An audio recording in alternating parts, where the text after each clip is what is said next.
night, and it changes depending on their age or what's going on with them. But the thing that keeps me awake at night now is what happens when my husband and I aren't able to care for our son. Mm-hmm. You know, he deserves to be in his community. He deserves to be able to go to the CP Center and have a wonderful day program. He deserves to be part of his community and live a whole life. And when I'm not there to manage that and make sure that that happens, at least I used to have the sort of the confidence that Medicaid would help with that, and I don't have that confidence anymore, and I don't know what that looks like because the thought of my son in an institution, like I said, it keeps me awake at night. I would say the same thing. Our son likes living at home. He's intellectually and physically disabled, and we're still able to care for him. Right now, we are his safety net, but we're all getting older, and we talk about it. And he's got 3 siblings. They're all standby guardian if something happens to us, but they have their own lives too. He's in a day service program. I can't imagine him not having anything to do except stay home with mom and dad. He has job coaches. He can't work and earn money, but he's, for as intellectually disabled as he is, he's very gifted musically. He can play piano one-handed by ear, and he goes out and does volunteer work. Pre-pandemic, it was 8 to 9 times a month. Now we're doing just 4, and I'm okay with that. Some of it I'm transporting now because transportation has changed out of this state program. Yep. But it's a win-win. These little kids call it Mr. Jim Day, and they're learning even before school. They don't see him as a wheelchair. They see him as this guy comes in, and we have funny songs, and the staff has, I mean, he's been at one of his gigs, as we call it, since 2012. So there's a long-term relationship with staff. I think of all the people at his day service. Some work in the 14C, which I know some people are against, but it's a choice.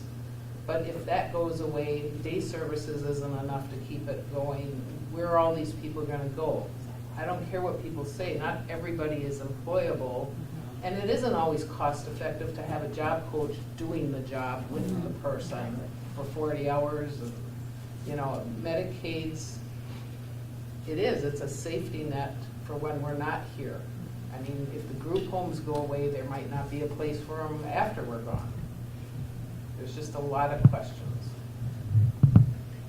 Thank you for being here, Governor. I'm going to kind of piggyback with Iris on what you guys are talking about. I deal with the elderly a lot. They are on the IRIS program. Without that program, they would not be able to stay in their homes. They would end up having to go to a nursing facility instead. They get caregivers from that. They get food from us with that. I just can't imagine what their life would be without the help of Medicare in any way, shape, or form. It's vital to the whole community. Just to give you a sliver of day services, which sometimes, thank you, other service providers that are here are like, seen as the enemy, like because they're not working. Day services, it's like babysitting, and it's so not anymore. I've been with CP for over 30 years, and I've seen a transformation. And we have a lot of great programs, but I'll just highlight one. Our exercise program. So the clients that come to us have significant, complex physical and developmental disabilities. Over half, 3/4 of the clients are in wheelchairs, aren't even able to. You're just talking like to be able to reposition themselves. So we do that all day long. Our company invested over $120,000 in 2018 for overhead lifting in all of our areas because everyone needs toileting and moving. We have 3 exercise areas. We also contract with a karate studio twice a week, music therapy, 2 yogis, empowerment dance, and now we're using Grit 920, which is a total, it's like, now I lost my train of thought. It's a hardcore exercise that everyone goes to now. And it's in Green Bay, and so we're getting our clients zip lining. We're going to be going to learn how to paddle and sail through the Green Bay Paddle and Sail Company this summer. So we're keeping people off their butts. We're keeping the people that don't move moving, and that is saving our Green Bay, Brown County, Allegheny County, Manitowoc County just thousands of dollars because one pressure sore is very expensive, and once That's you right. get one, you're gonna get more. And our That's where clients you're going. it's a 3-to-1 ratio, so it's expensive, I'm not gonna deny that, but we are so saving our people, our families, because as soon as, Henry gets a pressure sore, his chances of being able to stay at home decrease, because the level of care increases with that. So that's our claim to fame, like, we're keeping people moving and shaking that typically don't have those opportunities, through Prone Standards, gate trainers, and we have a fleet of almost 20 three-wheel bikes for people, and our budget at CP is 20% funded by our community. So we run a telethon every year and a couple other special events. Longest lasting telethon, by the way, in the nation. So our community is behind us, and we're helping the health and all the other things that the day programs provide, the socialization and the skill development, but keeping people moving, and isolation, as you read all the time, more and more, it causes dementia and heart problems, and seeing the impact of loneliness, and our clients will be affected by that as well. So thank you for being here. Yeah. Great story. Governor, I'm hearing a lot about preserving the dignity in addition to like care. I think that is so important. AdvoCap opened our doors in November to address people on the street, homelessness. And we do operate a lot of different kinds of programs to help the homeless, but we are certified to do 1915I. And we're already, we just started that a month ago or so. And it's helping us do case management with folks that have a myriad of issues. And one of the big things is getting into housing. And we've helped people get into housing with that program already. We just started it. So it impacts lives of people on the street as well as our general community. And we serve a lot of the aging population. We used to operate a supported work program, which I was hearing about, which helped people have that dignity of work. It's so important. We don't think about it so much, but having a job, it's one of the first things someone tells you. Who are you? Oh, I'm Tony. I work at Advocate. That's an important aspect of life. So that's what I'm hearing. How do we preserve the dignity of people while they struggle with these lifetime issues? My heart goes out to parents in trying to figure out, and I know when parents get older now, what do you do with your adult child? So programs like Medicaid become so important. Well, and to speak a little bit to that darkness, I'll often play out for folks that might be a little bit more fiscally conservative. I'm like, I understand that we all think morally this is the right thing to do, but why should your tax dollars pay for my kid? And I often have to explain that as a history teacher, I had to explain the origin of Medicaid and Medicare, and we recognized that we were not going to have the standard of living that we wanted in this country if we didn't have these social security nets, right? So we created Medicare for our senior citizens. I always said care for our old and Medicaid for our low income, paid the poor. And I think what I've really helped some friends understand is that if these dollars are gone, within a few years, within a few decades, we will see more and more of these people that we put in quotations, people like my daughter, out on the streets. And we will look like a developing country. And we don't want to look like a developing country because then our standard of living goes down. And so it's on everybody's economic best interest to keep these safety nets in place so that we keep the American economy and the American standard of living at the level it is. I will share, and what I'm hearing is the dignity, and I think, especially if you've been around, this didn't happen overnight. Shannon and I were talking about this. Has been a long-term commitment by the people of Wisconsin to do this. And as I talk to peers in other states, it's not like this in other states. And I think, right, that commitment in Wisconsin that we care about each other, we care about our community, is important. And that's what I'm hearing over and over again, and that I like the human dignity piece, and treating each person as a human. They're not other people who have the same needs and wants that all of us do, to have a community, to have a purpose. And I think the risk is how quickly we could go backwards, Yeah. right? We did not build this in 2 years. No. This has been a 20-year journey of steady commitment, and there's continued change, right? And Governor's been supportive of that in the past year, but we want to keep moving forward. And the risk is that we would be taking a huge step backwards. Right, yeah. And I also just want to reiterate that, because there's some talk at the federal level that says, well, we're not talking about people with disabilities, we're talking about those other people on Medicaid. Exactly. It doesn't work that way. Nope. Yeah. Not at all. Governor, you had mentioned in your address to the state that this would be the year of the child, right? I loved your speech. We operate Head Start, right? That's for the lowest income children in our area. So many of them depend on Medicaid for health care. And if we don't at least provide that, everything goes to pieces, right?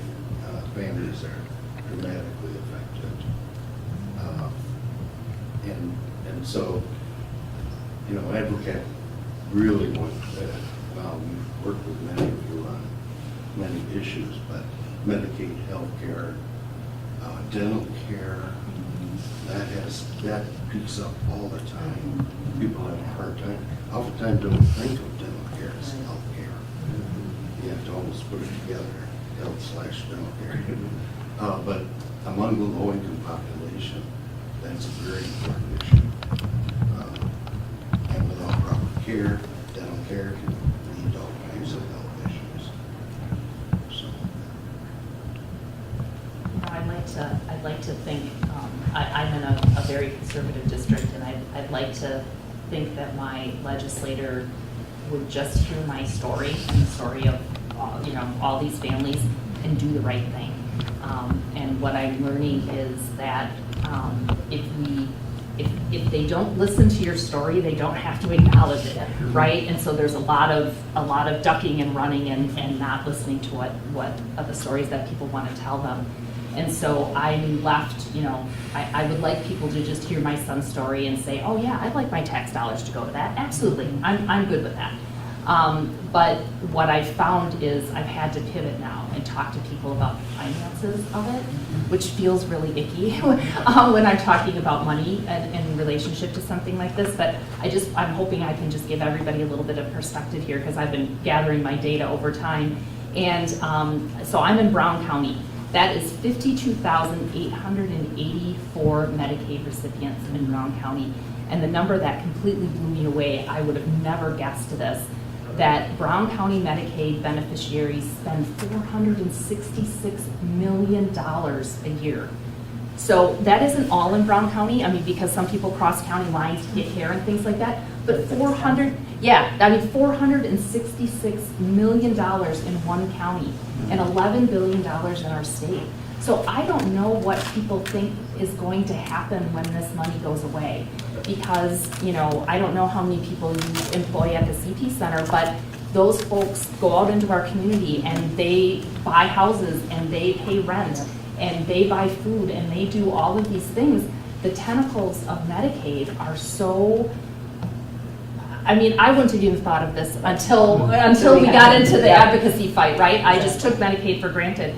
But the more you learn about this, I don't know what it looks like in my county if $466 million go away. You can't hold enough telethons to fund a place like the CP Center, right? People want to give, but come on, you can't make that kind of money up. So and to your point, you know, it took us 20 years to build this system, it won't take it 20 years to destroy it.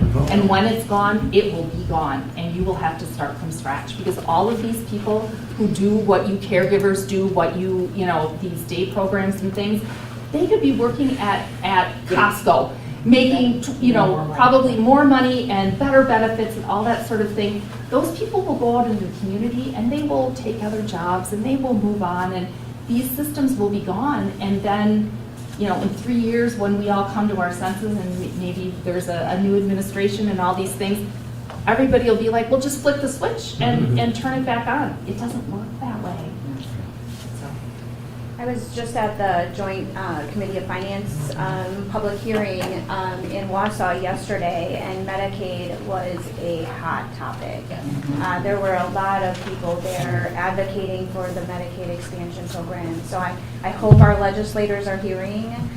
They brought in individuals that were in care, had tears in my eyes with the stories, as with your stories. They're just amazing, what you do and how you're committed to your, you know, your children, and it's just really heartwarming. But we need to embrace that as a community as well. I mean, these are our children as well, and I don't mind that my taxpayer dollars go towards their care, because as we uplift them, our community will be uplifted, and that's the motto that I go by every single day. And we take care of one another, because you never know.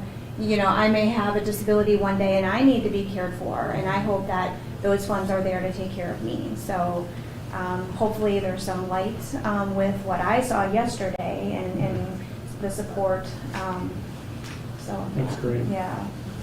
I'm a first-generation college graduate in my family, and I often am advocating on the elderly end of the spectrum. And you know, I think about it now. My parents both worked, blue-collar workers. And if it hadn't been for Medicaid, I wouldn't have gotten glasses in 3rd grade, which means if you can't see, you can't learn. I wouldn't have gotten dental care. I mean, if we think about our children as an investment, right, that it benefits all of us in our communities, as opposed to you're helping this child, this child, like you're helping all of us, right? And had those programs not been there, I doubt that I'd be sitting here in this role, at least, right?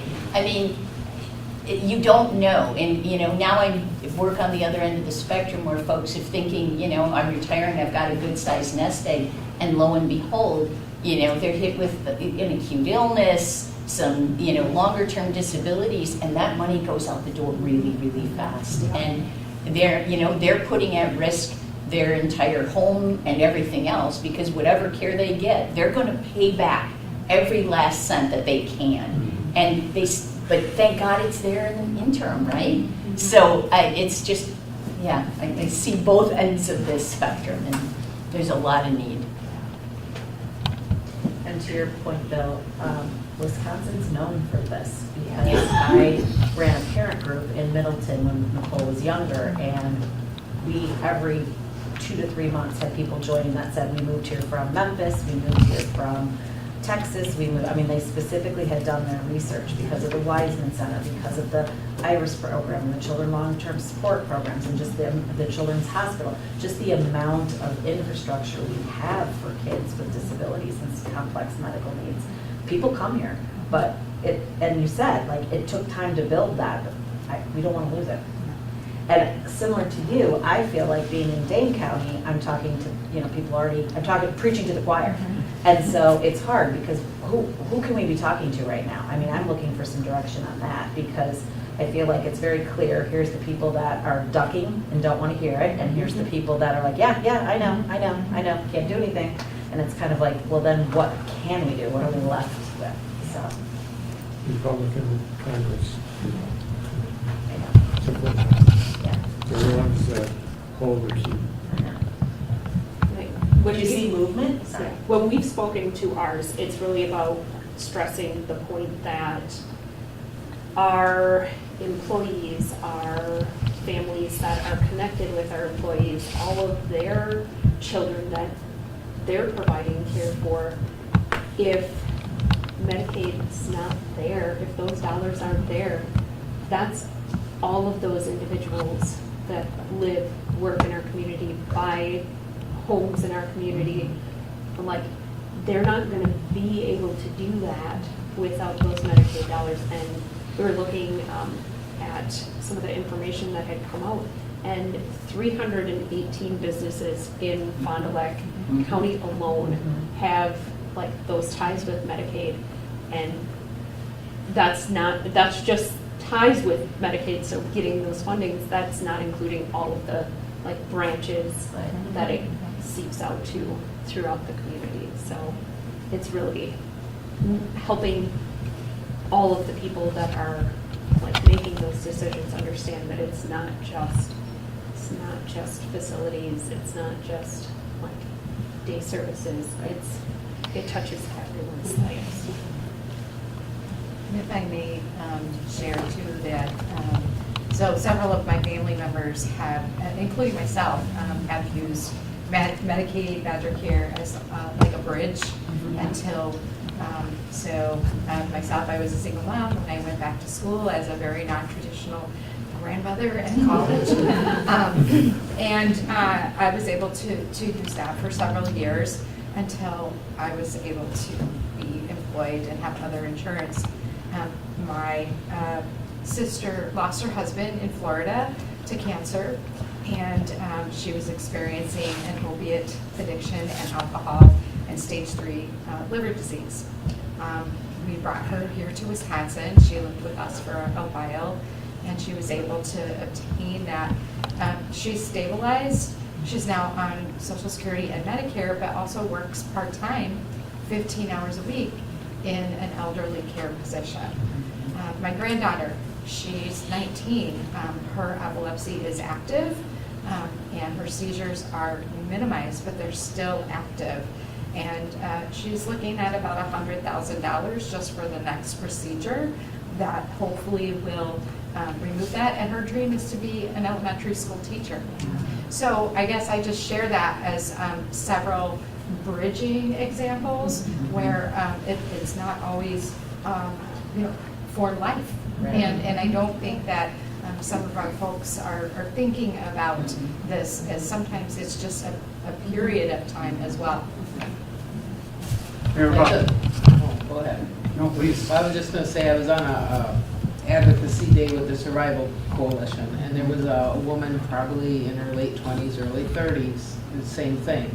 She was a high schooler, hit black ice, time of her life, and all of a sudden like that, her life changed. She was paralyzed from the waist down, and she used it as a bridge. She got through high school, she graduated on time with a lot of hard work, but then she wanted to go to school but didn't qualify anymore, I think at her parents' insurance or whatever, but she's working.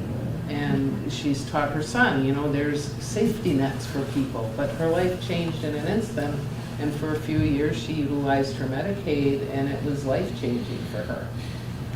You all are really hitting on the economic impact of Medicaid, and I think Janet said it before, right? It's a safety net that you hope you don't need it, but when you need it, you sure hope it's there and that it's running well.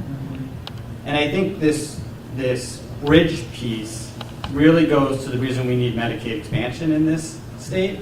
We have a workforce shortage. Some of the criticism is that if we expand Medicaid, it's welfare and people just living off of the government. We're talking about people that are working. We're talking about people that are getting by on $1,200 a month. This is not a handout. This is extending that bridge to grow our economy. And it's unfortunate that we have to talk about the money to get this point across. But that's why Medicaid expansion is a critical piece, and now's the time for Wisconsin to do it. And I appreciate you sort of tying this back to, unfortunately, it's about the money and the impact it has across our economy. There's one last point that I would like to make as far as the caregiver component that comes along with this. And in many of these cases, we talk about, or everybody's concerned about the person that needs the assistance or the person who has the illness. In a lot of cases, we're talking about people with disabilities and what you're representing here. But for the aging population, everybody around this table has been encounter what it's going to be like to live with someone who's aging. And whether you are that person's caregiver or what that looks like. It's like we all talk about the importance, we know the importance of preventative health care, right? The healthcare systems have all this data that supports to say, okay, if we can prevent some of these things, it's a lot healthier way to approach things, it's a healthier community. If we don't take care and provide those same services for our caregivers, they are at risk of early heart disease or traumatic, whatever that looks like. And again, it goes back to the whole thing, then it becomes a burden on the healthcare system, which is these people are going to end up in the ER and needing supportive health care for themselves. So the importance as caregivers, what adult day services or other people who are caregivers that help you, that give you the reprieve and the respite time that you need, prevents a lot of things. And how do you put a value on that?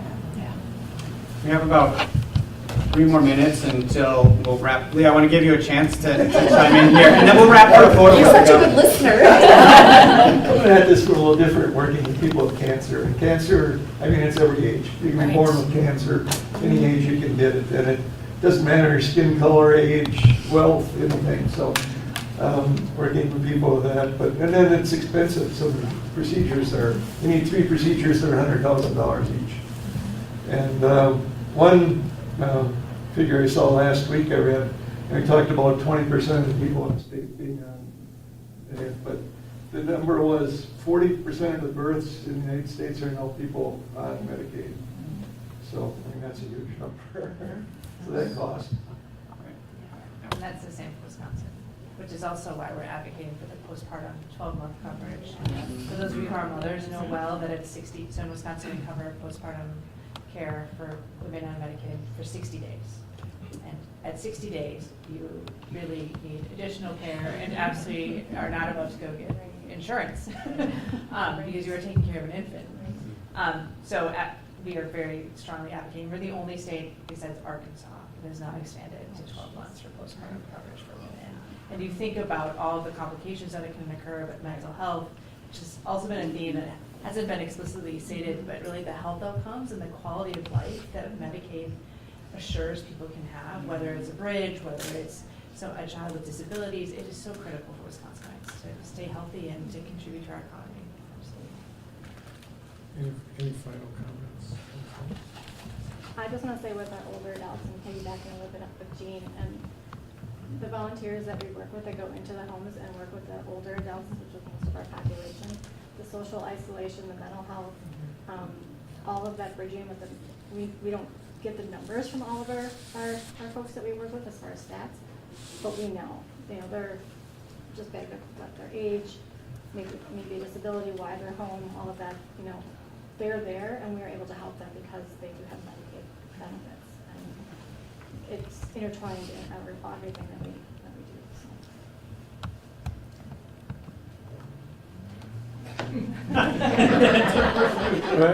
Well, first of all, thanks. It was a great conversation. You've hit all the highlights. One thing that I guess this isn't something that end on, but say, for instance, that something happens at the federal level. Either it's gone, it's partially gone, whatever.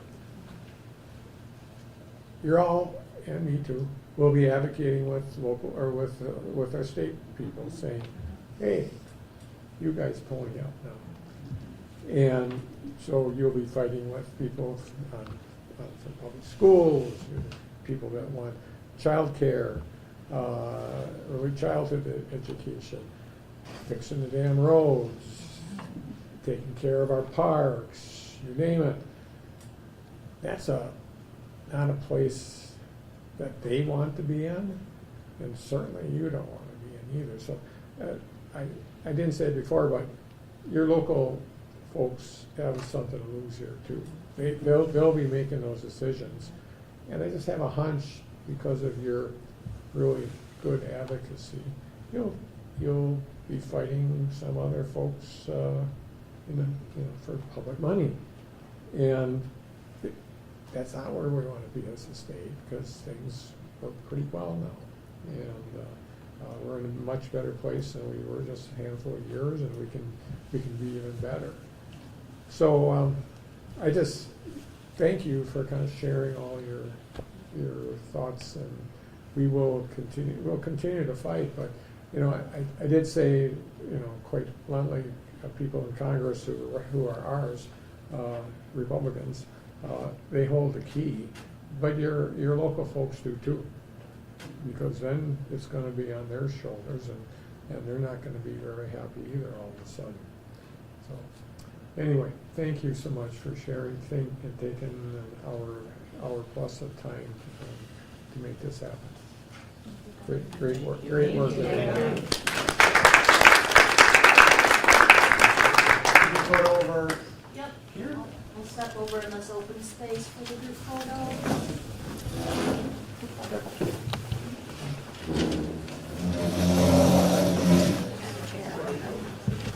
I got the chair. Is it easier just to keep this one set up over here for the avail? For the avail.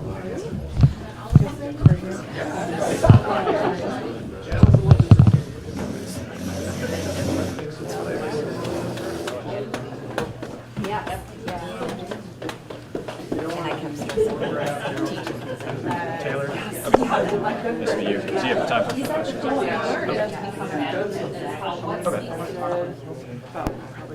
Just do it right here? Okay, sounds good. Do you have the stick?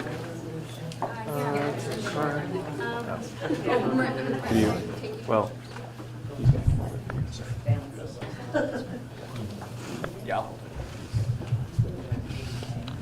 As long as you're not using any of the good parts.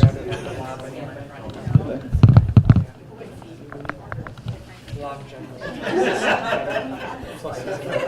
jump.